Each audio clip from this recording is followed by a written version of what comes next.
கிறிஸ்துவில் பிரியமானவர்களே, இந்த நாளுக்கென்று தேவன் நமக்கு அருளியிருக்கிற ஜீவ வார்த்தை யாத்ராகமத்தின் புஸ்தகம் 33வது அதிகாரம் 17வது வசனம். என் கண்களில் உனக்கு கிருபை கிடைத்தது, உன்னை பேர் சொல்லி அழைத்து அறிந்திருக்கிறேன் என்றார். எனக்கு அருமையான சகோதர சகோதரிகளே, இன்றைய நாள் கர்த்தர் உங்களை நினைவு கூர்ந்து பெயர் சொல்லி அழைத்து உதவி செய்கிற நாளாய் வாக்கு பண்ணி உள்ளார். இன்றைக்கு அநேகருடைய வாழ்க்கையில் நீங்கள் எதிர்நோக்குகிற சூழ்நிலைகளினால் யாருடைய தயவாவது நமக்கு கிடைத்தால் நன்றாயிருக்கும்.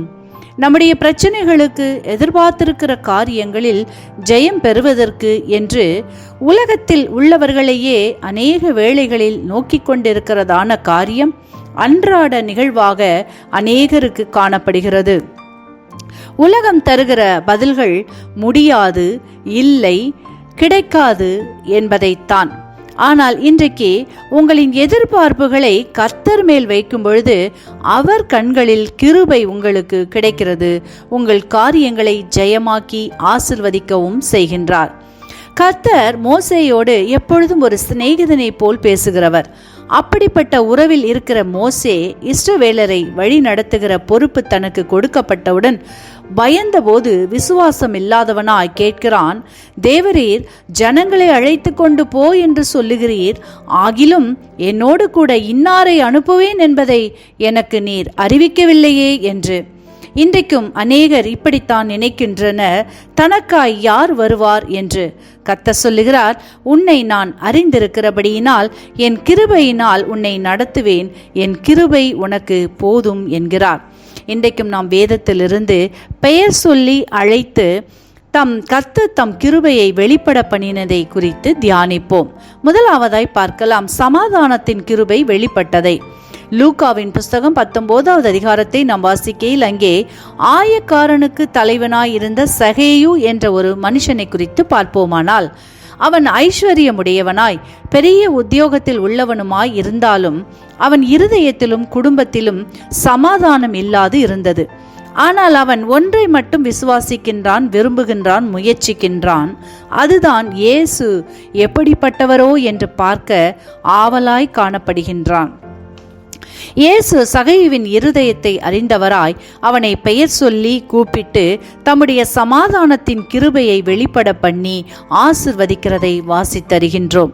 இன்றைக்கும் உங்களுடைய வாழ்க்கையிலும் கூட அநேக சூழ்நிலைகளில், போராட்டமான காரியங்களில் சமாதானம் இல்லாமலும் குழப்பமான மனநிலையோடும் உலகத்தின் பேச்சுக்கும் உறவுகளின் பேச்சுக்கும் சிக்கிக்கொண்டு என்ன செய்வதென்று அறியாதவர்களாய் போராடி கொண்டு தேவ சமூகத்தில் நீண்ட நாட்களாய் கண்ணீரோடு ஆவலாய் காத்திருக்கிறவர்களே, இன்றைக்கு இயேசு உங்களை பெயர் சொல்லி அழைக்கிறார்.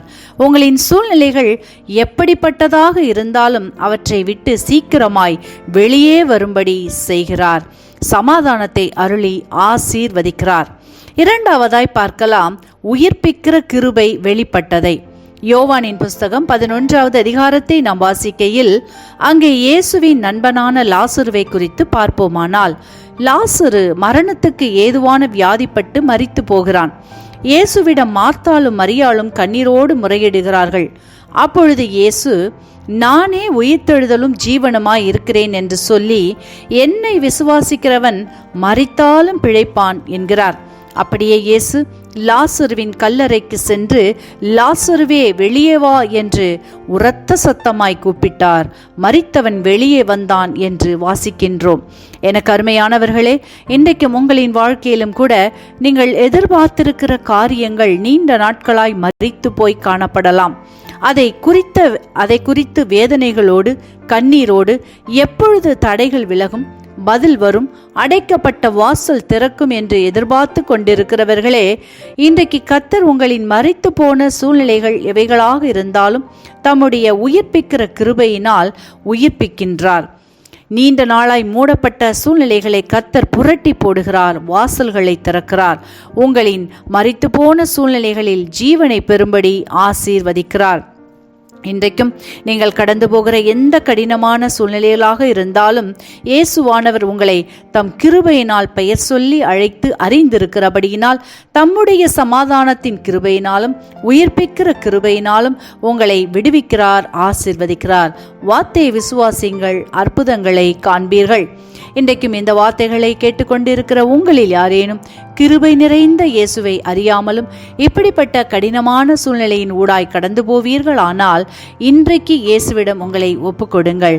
அவர் கண்களில் உங்களுக்கும் கிருபை கிடைத்து ஆசீர்வதிக்கப்படுவீர்கள். இந்த வார்த்தைகள் மூலமாக கர்த்தர் இன்று உங்களை ஆசீர்வதிப்பாராக. ஆமேன்.